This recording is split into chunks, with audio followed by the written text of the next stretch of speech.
noneho na mituweli itavura. Mituweli ariko ntago urembera mu rugo, uyu upfirayo.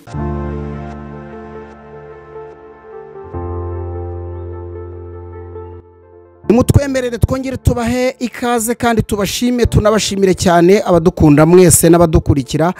Tubahe ikaze mu kiganiro cyacu, tubavuge bakiriho, tubahe ikaze by'umwihariko abari mu Rwanda ndetse n'abari mu mahanga.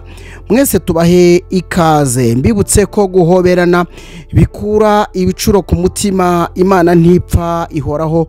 Ubukumi nibukwanga uzapfuke itako. Ni mu gihe amatako y'umwari yabaye amatangazo.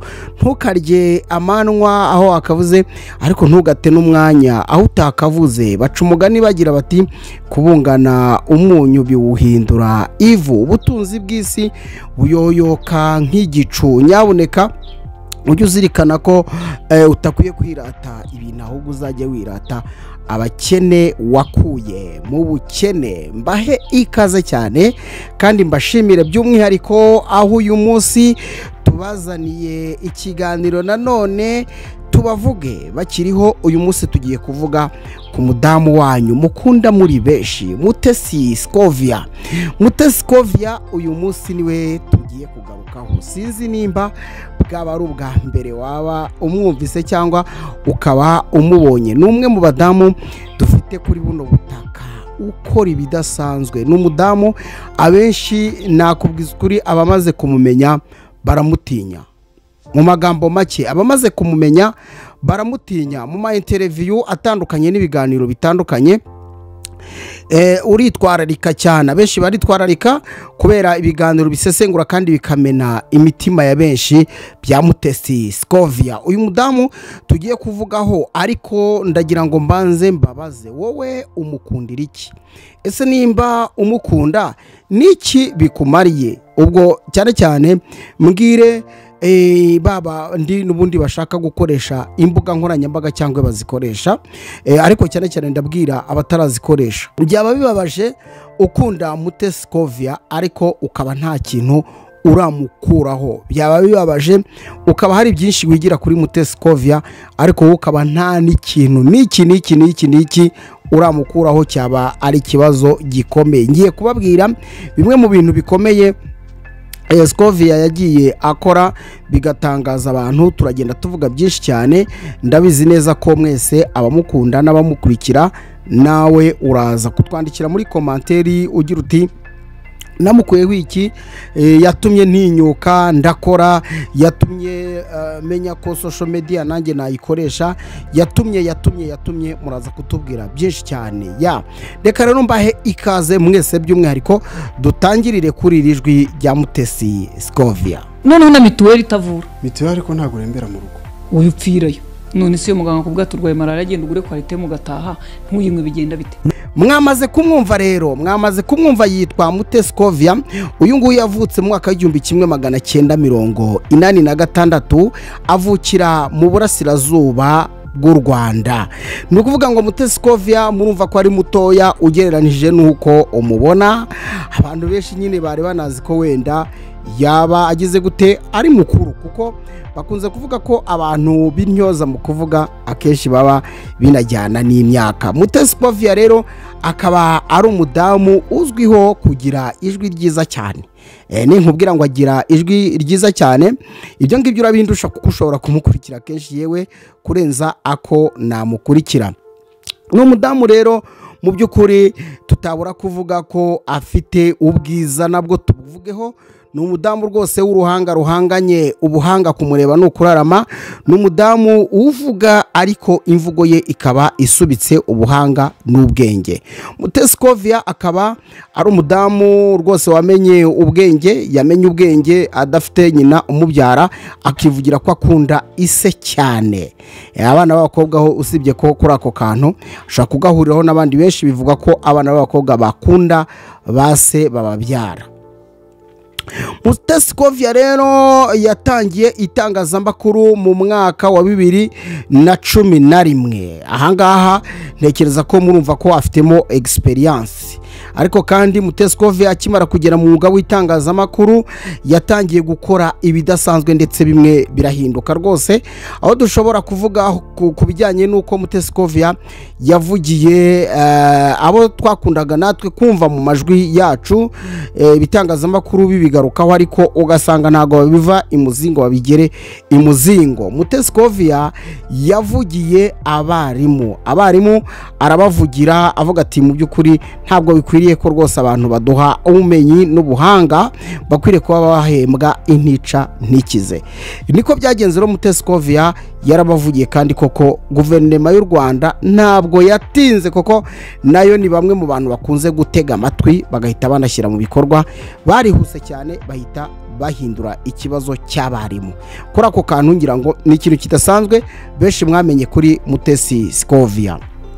Ikindi, Mutesi Skovia yavuze ijambo rikomeye ryari rimaze imyaka itari mike cyane, abantu na bugingo n'ubu barayizi, serivisi ya mituelle de santé, aho umuntu yivurizaga aho yabaga yarayifatiye. Ariko Mutesi Skovia arangije avuga ati ariko ibyo bintu by'imipaka mu gihugu, ibyo bintu by'amavuriro mu gihugu ni ibiki? Arabivuga, arabisesengura, abivaye imuzi abigera imuzingo, maze guverinoma y'u Rwanda nanone imwumva kare cyane, ihita ihindura icyo kintu. Ngira ngo abakoresha ubwishingizi bwa mituwere ndetse n'ubwo waba utanabukoresha ntuyobewe ko umunyarwanda aho yagera hose akaremba ibitaro ndetse n'amavuriro n'amasantere de santé byamwakira kubera ijwi ry'uyu mudamu Mutesi Skovia. Mutesi Skovia rero ndi kubabwira ni umwe mu bantu nanone bagiye bakunda cyane itangazamakuru, ariko akagira n'abakunda, harimo uwitwa Solange. Aya none niwe Mutesi Skovia yireferaho, cyangwa niwe yakuyeho icyo twakwita ni nk'ikigisho, yamukuyeho ikigisho bituma Mutesi Skovia nawe mu by'ukuri ashibuka nk'igiti giteye ku mazi, maze agaragaza ubuhanga. Burya rero ngo wigisha intore maze ikakurusha guhamiriza. Uyu munsi Solange ni umwe mu banyamakuru nabo bazwi, ariko ntabwo nanone twavuga ko bari ku rugero rwa Mutesi Skovia. Mu gihe ngiye gukomeza nkubwira byinshi kuri Mutesi Skovia, ndagira ngo nongere ngaruke ku rubyiruko, ngaruke ku badamu, ngaruke ku bakobwa. Abadamu benshi n'abakobwa bimenyerewe ko bakunze gutega amashyi, bimenyere ko bakunze gutegereza icyo babazanira, mu gihe abandi bagore babereka ko burya bishoboka. Mutesi Skovia yivugiye ko utamuha amafaranga make ngo ayemere, aranavuga ati jewe miliyoni yanjye ndara nyikenyereyeho. Bivuze ngo Mutesi Skovia wo muri 2011 uyu munsi akaba avuga ati miliyoni yanjye nyikenyereraho, kandi yakoze byinshi, ariko nanone tutabura ko avuga ko nawe wabishobora. Wa mukobwa we, wa muhungu we, hari benshi barangiza kwiga kaminuza ugasanga bararushya ababyeyi, ugasanga bari gutekereza ibidafite umumaro, bamwe bakababwira ngo hanze y'igihugu ngo hari imirimo, ibintu byose byo gutakaza imbaraga z'igihugu, cyangwa se ukicara nyine nuko ugasasa ikibero, nuko ukajya uhabwa utwintica ntikize, rimwe na rimwe bagucira mu maso babona ko udashoboye, utanashobotse. Ariko Mutesi Skovia ni icyitegererezo cy'abagore ndetse n'abasore bavuga ko bafite ubumenyi, yewe harimo n'abize baranaminuza. Ibyo ngibyo mukwiriye kubyumva. Ushobora kutwandikira hano kuri YouTube channel yacu ukavuga uti Mutesi Skovia namukuyeho byinshi, namukuyeho umushinga, naramwize, ndamureba, mbona iterambere, akora byinshi. Murabizi ko usibye wenda n'ibitangazamakuru akorera, turaza no kugenda tunavuga n'ibijyanye nuko afite n'iduka rikora ubucuruzi bw'imyambaro, nkuko bigenda bigaruka mu biganiro bye bikora akora mu mapublicité atandukanye, ko afite n'iduka rwose rimwambika ariko rikambika n'abandi benshi cyane. Mutesi Skovia kandi muzirikane ko ari n'umuyobozi by'umwihariko w'ibitangazamakuru turi buze kugarukaho. N'umudamu rero wishakashatse, arahatana mpaka afatishije iki gihugu cyacu mu bijyanye no gukora ku gafaranga nk'abandi, mu rugamba rwo guhiganwa ndetse no kwihuta cyane ngo dukomeze tugere ku iterambere. Mutesi Skovia n'icyitegererezo cya benshi abasore n'abakobwa ndetse n'abandi bafite imbaraga bashobora kubyaza umusaruro imbuga nkoranyambaga. Uyu munsi ntekereza ko yakwigisha, kandi kukwigisha si ukwicarana nawe ahubwo ibikorwa bye birivugira. Ni umudamu ufite umutima ukomeye. Ahangaha nivuga ngo ni umudamu ufite umutima ukomeye. Wibuke Mutesi Scovia mu gihe cy'imirwano yahuzaga M23 n'ingabo za Congo FARDC bafatanyije n'imitwe ya Wazalendo na FDLR, hakiyongeraho n'ingabo z'u Burundi. Mutesi Scovia yakoze inkuru zitandukanye kuri iyi mirwano ibera mu burasirazuba bwa Congo, ariko igitangaza cyangwa se icyo navuga kidasanzwe kuri uyu mugore nuko yageze aho uyu mutwe ufite ibirindiro maze agaha mikoro umuyobozi w'uyu mutwe Generali Makenga. Nekereza ko abantu benshi bakimara kubona iyi nkuru yewe baravuze ati noneho mwoka byara mwese ni umutima nk'uw'abantu cyangwa n'uw'ibindi biremwa. Ni ikidasanzwe rero kuri Mutesi Scovia, kandi twavuga ko usibye no kuba tuvuga ngo ntabwo binasanzwe, afite umutima ukomeye kuko urumva kugera muri iyo kunyura mu mirwano ariko akavuga ati yewe ndagenda ngire gutya nkore gutya mbashe no kubonana n'umuyobozi mukuru cyangwa se generali wa M23. Murumva ko ari ikintu kidasanzwe ku mugore nka Mutesi Scovia.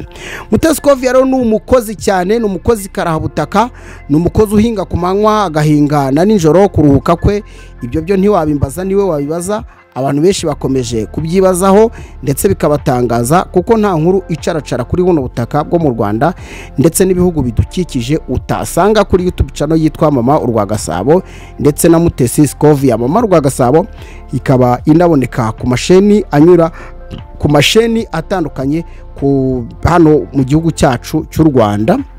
By'umwihariko ni imwe mu mateleviziyo dufite iri hano mu Rwanda kimwe n'izindi televiziyo. Hanyuma rero ubwo nkikubwira Mama Scovia by'umwihariko aho afite YouTube channel yitwa Mama Urwa Gasabo ndetse n'iyitwa Mutesi Scovia iri mu mazina ye, akaba ari n'umuyobozi w'urwego rw'abanyamakuru bigenzura RMC, akaba ari umuyobozi ndetse akaba yaratowe muri uyu mwaka ushize wa 2024. Ibyo ngibyo byinshi murabizi kandi murabimenyereye. Amateka ya Mutesi Scovia ni maremare, ahangaha tuba turiho dusesengura ngo turebe se n'ibiki bidasanzwe uyu mugore ukomeje kwigarurira imitima ya benshi mu Rwanda no mu mahanga. Ubundi ni muntu ki twamaze kubibabwira, ariko ni umuntu wishakashatse, arishakashaka arahatana kugeza igihe afatishije. Jewe ndi umwe mu bagabo bashobora guhamya Mutesi Scovia. Njya kumubona bwa mbere n'amaso yanjye, namubonye mu karere ka Nyabihu muri proje yitwa Gikuriro, aho meya w'akarere ka Nyabihu yagombaga guha ikiganiro abanyamakuru. Twari turi mu bihe bikomeye bya COVID, noneho byatumaga rero abayobozi bakora inama online. Uwo munsi meya agira inama itunguranye, kandi yagombaga no kubihuza n'ibikorwa bya Gikuriro. Gikuriro rikaba yari yamaze gutumira abanyamakuru kugira ngo yereke rubanda ndetse n'abaturage muri rusange ibyo bagomba gukorera abana. Mutesi Scovia ni umwe mu banyamakuru bahageze basa naho bakererewe, ariko muri uko gukererwa kwe yaje adasuhuza abandi banyamakuru bari bategereje ko babona meya bakamubaza byinshi ku bijyanye n'iyo proje. Scovia rero akinjira aho ngaho yabajije abanyamakuru muri rijwi ati, mbese meya mwavuganye? Abandi bati twamubuze ari mu nama online. Mutesi Scovia mbabwira ukuntu nge namubonye, nuko yahise azamuka abazi akarere ka Nyabihu n'etage, yazamutse yiruka inkweto tuzumva, aragenda komangira meya, aramubwira ati abanyamakuru bandika ibyo bashaka cyangwa urabavugisha. Meya yahise ahaguruka muri conference yari arimo online, maze araza aganiriza abanyamakuru bari bakubise umwanya utari muto abagabo ndetse n'abagore n'abakobwa kimwe na Mutesi Scovia, ariko bituma abanyamakuru bahita babona umwanya wo kuruhuka mu gihe bari bategereje meya umwanya munini.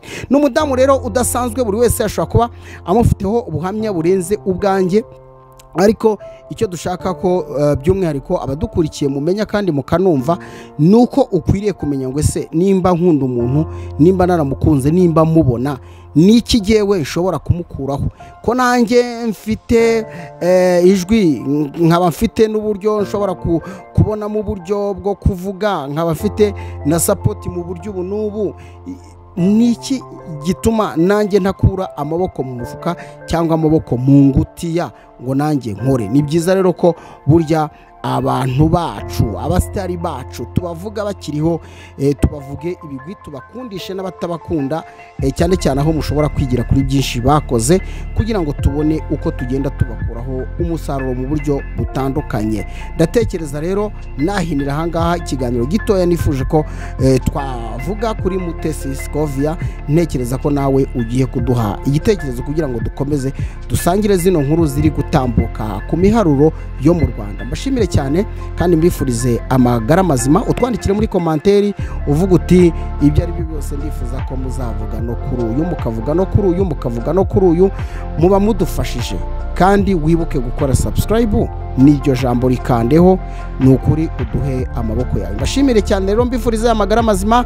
Nitwa MC Misango, ibiganiro nakagaruka kandi ngwararekwa ntabwo ashira. Imana ibagirire neza mwese, ndabakunda cyane.